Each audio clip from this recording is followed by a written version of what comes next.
desde sempre, me apaixonei pelo profeta Elias, como por Davi, pelo apóstolo Paulo e tantos outros personagens da Bíblia Sagrada. E, na verdade, a minha identificação com Elias se estende a todos os seus profetas, ou os outros profetas que a Bíblia menciona. A Bíblia menciona pelo menos 16 profetas que escreveram livros e mais livros. E aí 4 deles são chamados de profetas maiores, e 4 deles são profetas maiores e 12 profetas menores. Esses profetas foram bastante relevantes para toda a comunidade de Israel. E eles marcaram a própria história e fizeram escolas, tanto é que o texto bíblico aqui e ali chamam de escola de profetas. A teologia chama de movimento profético. Esse movimento profético, ele dura mais de 4 séculos. E é nesse período aí de mais de 400 anos, um dos períodos que Deus mais falou na história da humanidade. E Deus, através desses profetas, falava de maneira muito contundente.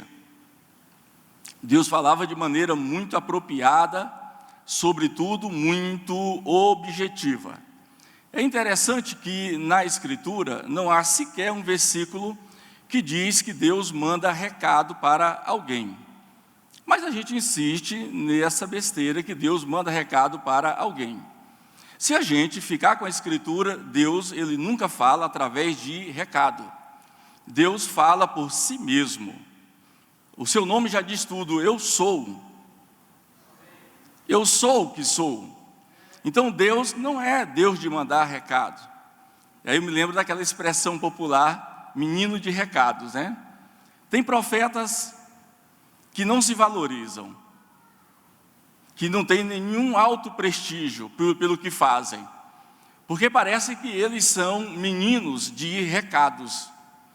E é interessante que essa expressão popular, menino de recado, não se aplica a você, homem de Deus, a você, mulher de Deus. Nunca baixe o nível ao ponto de pensar que você é um menino de recado. Você é um homem que transmite a palavra de Deus, uma mulher que comunica poderosamente a palavra de Deus. Está descartado esse negócio de menino de recado. Porque Deus não fala por recados, Deus fala pela sua própria palavra.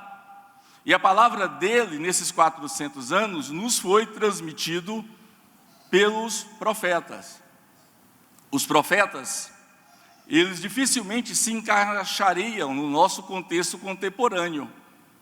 Os profetas são associais. Os profetas, eles jamais pregariam, por exemplo, que eu já preguei muitas vezes, quando eu digo que Deus cabe dentro de você. Para os profetas, o Deus dos profetas é tão grande que é impossível que ele caiba dentro de você. Então os profetas estão na contramão das nossas mensagens, ou de alguns pontos das nossas mensagens. E as mensagens dos profetas, como eu já lhes disse, não se tratava de recados.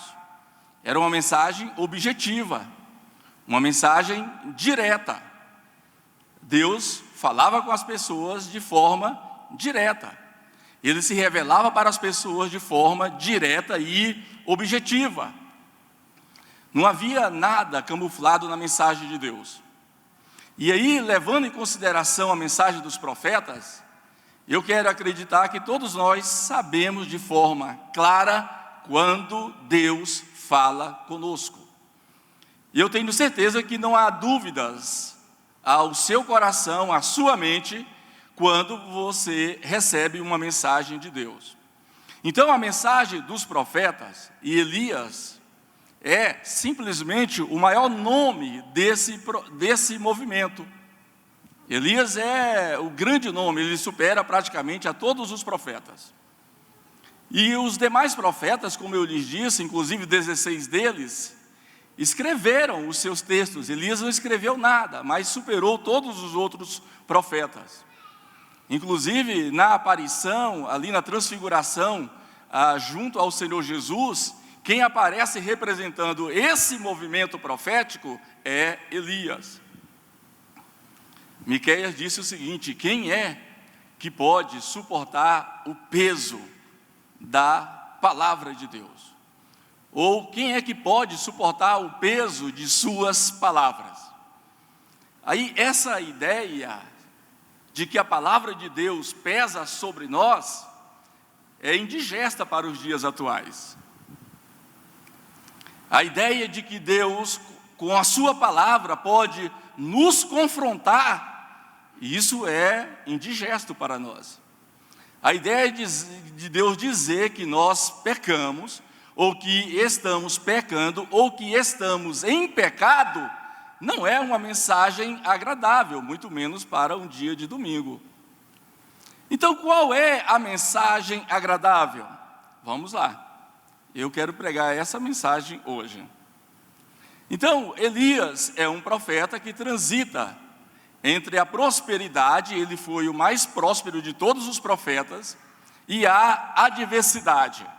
O texto que nós lemos, Elias está incumbido aqui no capítulo 18, de dizer a Acabe que haveria um tempo de seca. Aí, logo após dele dirigir-se a Acabe e dizer: haverá um tempo de seca, pela minha palavra não choverá, logo em seguida, conforme o texto que lemos, Deus diz: esconde-te. Aí é onde está a questão dessa mensagem. Até esse momento não há nada de contraditório, não há nenhuma suspeita de Acabe ou de Jezabel em relação a Elias. Não há nenhuma perseguição de Acabe ou de Jezabel em relação a Elias. As coisas estão bem. O cenário mostra-se propício para o desenvolvimento, para a prática profética de Elias. Mas Deus diz: olha, Elias, esconde-te. Deus estava precavendo Elias. E aí o texto continua dizendo que, pelo próprio decreto enunciado por Elias que não choveria, ele foi atingido pelo desencadear do seu próprio decreto. Parece que prosperidade e adversidade são questões altamente contraditórias, excludentes, e a nossa mente humana não quer trazer uma complementação para prosperidade e adversidade. Mas todos os personagens da Bíblia transitam aí nesta ambiguidade, tempos de prosperidade e tempos de adversidade. Então Elias vai e se esconde. Isso é difícil porque, já pensou, Elias se esconder? O profeta de fogo se esconder? E às vezes nós imaginamos que somos os Elias atuais e somos totalmente forjados no fogo, e a gente é tomado de maneira impetuosa por uma coragem que é momentânea, e nós não temos precaução de saber quando Deus quer nos esconder. E olha que Elias é o profeta de fogo, no sentido completo dessa palavra. Não é um profeta fogo de palha. Elias, a gente sabe muito bem, que quando ele está no Monte Horebe, ali vem fogo sobre os profetas, sobre o holocausto, e ele vai destruir todos os profetas de Baal, que são 450, e depois vai destruir também 400 profetas dos postes ídolos, ou seja, de Aserá. Elias, quando está sendo cercado por soldados de Acabe, ele roga a Deus, e os soldados são incinerados pelo fogo. Fogo no Carmelo, fogo ali nas proximidades de Querite, incinerando os soldados de Acabe, fogo ao ser conduzido para Deus numa carruagem de fogo. Então, não precisa provar que Elias não era um profeta de fogo. Fogo no sentido completo do termo, no sentido completo da palavra. Então, até aqui, Elias, ele experimenta prosperidade. E a prosperidade ministerial, a prosperidade profética na vida do profeta Elias, chegará no seu mais alto lugar aqui, quando ele está no capítulo 18, no Monte Carmelo. No Monte Carmelo. No Monte Carmelo, Elias está ali dizendo para todos que o Deus a quem ele serve é o Deus muito, muito, muito grande. É interessante que a palavra Elias, ela é uma reprodução do próprio nome de Deus revelado a Moisés, eu sou. E agora, 400 anos depois de Moisés, estão querendo varrer de uma vez por todas o nome de Deus. São 450 profetas de Baal contra Elias. Ainda tem os 400 de Aserá. É o maior confronto entre Deus e Baal que há na Bíblia. É o maior confronto entre a verdade e a mentira que há na Bíblia. Nós não estamos vivendo no cenário sociopolítico, econômico, um confronto declarado entre a verdade e a mentira hoje no nosso país. Elias está nesse confronto, verdade e mentira. E aí Deus ali no Monte Carmelo responde com fogo. E Elias deixa bem claro que o seu Deus é um Deus grande e é um Deus de fogo. Elias mostra todo o seu fervor ali. Deus é um Deus que consome. É fogo consumidor. Através do ministério de Elias, Deus está desmoralizando os profetas, os deuses da chuva e da fertilidade importados ao culto já vista por Jezabel. Então, se eu tivesse experimentado uma vitória tão estupenda, tão colossal, o que eu faria? Eu não tinha dúvida nenhuma. Eu cantaria aquele hino antibíblico, Sabor de Mel. Não é? Sabor de mel. Quem me viu na prova. Aquele hino, irmãos, é teologia da vingança pura.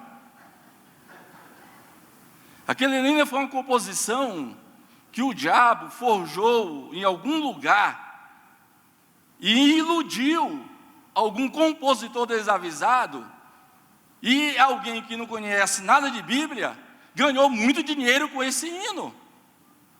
Sabor de mel. É teologia da vingança pura. Pastor, o senhor me decepcionou, eu gostava tanto do senhor. Eu gosto mais ainda da cantora agora, viu? Porque o senhor criticou a minha cantora. É igual aqui, Elias tripudia dos ídolos humanos. Elias tripudia dos ídolos humanos. A gente ouve as pessoas falarem aberrações contra Deus, contra Cristo, contra o Espírito Santo, contra a igreja, contra os cristãos, e nós nada fazemos. Agora, não fale mal do meu pregador favorito, que aí você vai ver eu rodar a baiana. Não fale mal do meu cantor preferido. O meu cantor preferido está acima da média. Não fale mal dele. Elias não tem uma mensagem do politicamente correto, de conveniência, de amistosidade com a mentira. Elias parte para o confronto e ele vai tripudiar, humilhar todos os profetas de Baal, dizendo-lhes: olha, clame mais alto, interceda mais alto, ore mais alto, porque quem sabe o vosso Deus ou está viajando ou está dormindo. É impressionante como a gente aceita afronta contra Deus. mas não aceita afronta contra os nossos próprios ídolos. Os nossos ídolos, os ídolos humanos, são todos derrotados no confronto entre Elias e eles. Então, depois de vencer essa profetaiada falsa aí toda, e aí a gente não tem dificuldade de falar, porque é comum a gente se envolver muito com profetas. Antes de tudo, eu quero estabelecer aqui a minha crença. Eu creio que Deus é o Deus que se revela, que fala, inclusive através de profecias. Mas não é a profecia que vai guiar a minha vida. É a Escritura que guia a minha vida. Toda igreja que tem a vida guiada por profecias está fadada a fracassar. A igreja do Senhor Jesus Cristo tem que ser guiada por Ele. É igual agora um besterol. Existe uma escatologia antibíblica, medonha, de mau gosto, e é escatologia evangélica. Uma escatologia totalmente de especulação. Escatologia do terror, né? Porque escatologia bíblica é para promover o coração. No coração do crente há esperança. E essa escatologia, qualquer espirro, se alguém lá em Israel tiver resfriado e espirrar, já é um sinal profético aqui para os especuladores, né? Meus irmãos, o Estado de Israel é refeito, recomposto pela ONU em 14 de maio de 1948, e de lá para cá, só pancada em Israel. Isso é uma treta socioeconômica e política. Não, pastor, é porque eu aprendi na escatologia evangélica que o calendário profético de Deus é Israel. Onde está isso na Escritura? O calendário de Deus, o tempo de Deus, a revelação de Deus é o Senhor Jesus Cristo. O escritor aos Hebreus diz: Deus, nos tempos passados, falou de muitas formas e de muitas maneiras aos pais e pelos profetas. Agora tem nos falados pelo seu Filho. Então, Elias não é como eu, ele não vai cantar o hino Sabor de Mel. Elias, é importante, quando ele estava nos holofotes, decretando que não choveria para Acabe, e depois decretando que iria chover, Elias é o mesmo quando está escondido na casa de uma viúva lá em Sarepta. É o mesmo homem que profetiza no púlpito, é o mesmo homem que está na casa de um irmão simples. Elias é o mesmo profeta nos holofotes quanto no anonimato. É o mesmo profeta, é a mesma pessoa. Eu não sei por que essa dicotomia, esse dualismo, igreja e mundo. Os profetas entendiam que tudo que Deus faz, tudo que Deus realiza acontece aqui neste mundo, em solo sagrado. Agora Elias não canta o sabor de mel, para a nossa decepção. Ele deve odiar o hino sabor de mel. Em vez de ele demonstrar que ele venceu, cantar um hino ainda mais megalomaníaco do que o sabor de mel, porque agora ele triunfou, ele prosperou sobre os seus inimigos. Elias agora, ele sai de cena, porque ele tem uma notícia que Jezabel jurou lhe matar. Ele recebe essa notícia que Jezabel disse: olha, você morrerá, eu tirarei a sua vida. De uma certa forma, Elias, ao fugir, ele está sendo coerente. Profeta de fogo, grande homem de Deus, que agora está amedrontado pela palavra de uma mulher. E pelo menos no casamento, todo homem que quer ser bem-sucedido deve ter medo da sua mulher, não é? Todo homem que quer ser bem-sucedido deve ter medo da sua mulher. Tem uns valentões que dizem que não tem, mas tem, irmãos, tem. O cara faz uma coisa errada na rua, o maior medo dele é que a esposa fique sabendo. Todo mundo pode saber, mas se a esposa ficar sabendo, ele sabe que a barra é pesada. Então, eu não sou ministrante na área, mas eu aconselho todo homem que tem bom senso ter receio, respeito e também um medinho da sua mulher. Isso vai te livrar de muita coisa ruim, viu? Né? Então Elias agora muda todo o cenário. Em vez de cantar o hino da vingança, Elias agora sai de cena e se esconde. Se esconde. Enfrentou agora uma grande prosperidade. Em vez de manter isto, Elias se esconde. E aí o capítulo 19 entra em cena. Elias saiu do Monte Carmelo, agora está em outro monte, o Monte Horebe. Horebe é o monte de Deus. E aí Elias agora, ele foge, ele vai para uma caverna. Antes disso ele está debaixo de um zimbro, de uma árvore, e ele pede a Deus a morte. Isso é uma contradição. Derrotou 850 profetas, os de Baal e os de Aserá, e agora o profeta está deprimido. Ele está deprimido. Uma das grandes especialidades de Deus é ir em resgate, é ir em busca do que se perdeu. E o profeta aqui está perdido, psicoemocionalmente. E aí Deus vai criar um ambiente, um cenário para resgatá-lo. Versículos 5 e 6. Deus vai providenciar satisfação física para Elias. Deus manda um anjo, e o anjo traz comida, bebida. Elias come, bebe e dorme. Deus, numa segunda vez, providencialmente manda o anjo novamente. O anjo traz comida, bebida, ele come, ele bebe e ele descansa novamente.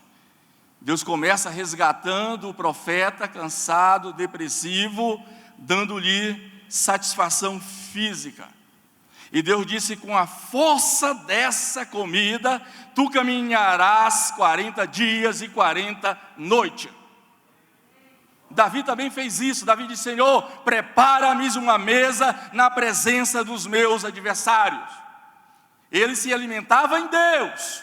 Davi se nutria em Deus, só para depois enfrentar os seus adversários. E é tempo da gente se alimentar em Deus, receber a nutrição espiritual de Deus para a nossa vida. Só com a nutrição espiritual de Deus na nossa vida é que abandonaremos esse nanismo espiritual.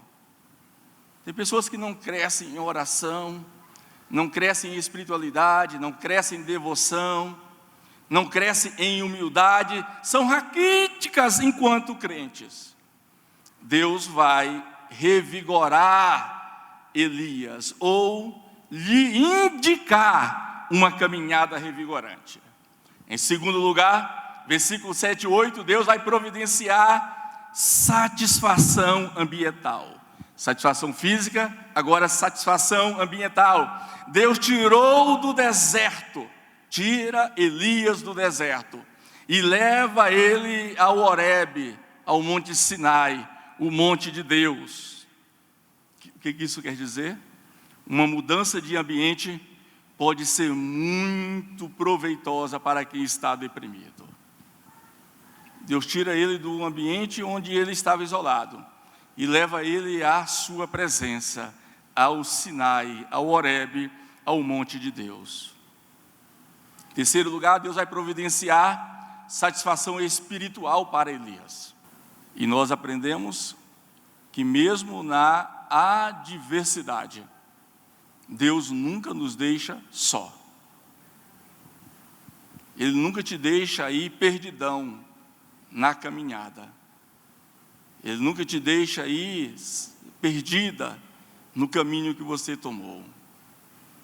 Deus sempre irá te levantar. Sempre irá estender as mãos para você. as mãos dele não estão encolhidas, os olhos dele não estão, os olhos deles não estão fechados, os ouvidos não estão tapados. Deus sempre vai nos levantar. Ele está levantando aqui o maior profeta do Antigo Testamento. Assim como ele levanta grandes servos, ele levanta também pequenos servos. Deus nos dá essa oportunidade de mudar a nossa compreensão a respeito dele. Curve a sua cabeça. Eu quero te pedir que tu entre com todas as providências que são próprias do Senhor na vida da tua igreja, na vida aqui de todos os irmãos e irmãs da Catedral da Família. Deus, tu reserva para nós um tempo novo, uma história nova, um tempo de prosperidade, um tempo de vitória. E eu quero pedir que tu aqueça os nossos corações com esta verdade, meu Pai, que o Senhor está mais uma vez conosco, que o Senhor é a nossa vitória. Em nome de Jesus te agradecemos. Amém. Deus precisa entrar no sobrenome chamado cruz. Esse alguém está com metástases de sangue. O médico disse que a senhora vai morrer daqui a alguns dias, né? 3 meses. O médico, daqui a alguns dias o teu milagre acontece. Fala o nome da senhora, por favor. Tamara Brito Cruz. Quarta Profética. Você que se encontra doente, triste, está com depressão, sofrendo com ansiedade. E nesta quarta-feira estará conosco. Eu estou te tirando do meio dessa tempestade. Eu te trouxe aqui esta manhã para te reposicionar. Volta a fazer o que eu chamei tu para fazer, porque no teu serviço está a tua vitória. Alameda Ricardo Paranhos, 728, Setor Marista. Igreja Catedral da Família. A semente é um sonho que transborda, renova, multiplica. A indústria Cristal Alimentos respeita a jornada dos grãos que passam por um rígido processo de seleção. Em cada etapa, dedicação, precisão e humanização. Ingredientes selecionados, alta tecnologia e um toque de carinho garantem em sua casa a pureza que a sua família merece. Geração após geração, Cristal Alimentos, pureza alimentando a vida. Caminhoneiro conhece as estradas de Goiás com uma palma da mão. Eu já andei muito e nunca vi nossas estradas tão bem cuidadas. O asfalto tá virando um tapete. O trabalho tá bonito. Eu tô indo descansar agora, mas esse governo não para não. O governo do estado está investindo mais de R$1 bilhão em obras. Até julho, mais de 1.000 quilômetros de rodovias serão reconstruídos com o padrão DENIT. Asfalto seguro e feito para durar. Trabalhe em todo o canto de Goiás. É por você que a gente faz. Governo do estado. No rodapé do seu televisor aí tem o nosso telefone. Eu queria que você ligasse para nós. Eu quero conversar com você, eu quero orar com você. Eu não sei que situação você se encontra, se você está só, se você está precisando conversar com alguém, se você não pode sair, mas pode conversar. E nós estamos aqui à sua disposição, querido. Ligue para nós, olha, o telefone está aí, sempre haverá, todos os dias, durante o dia, haverá um pastor aqui para te abençoar. E eu aguardo a sua ligação. Deus te abençoe.